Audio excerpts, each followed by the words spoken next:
most growing palm in the world. When the Maoris first got here, they thought these things were coconut trees. And you can have a look at them, they do look like coconut trees.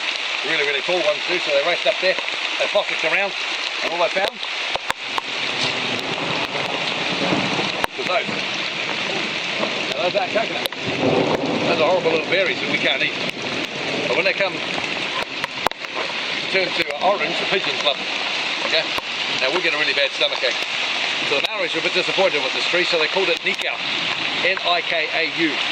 And literally translated from English, from Maori to English, Nikau means no nuts.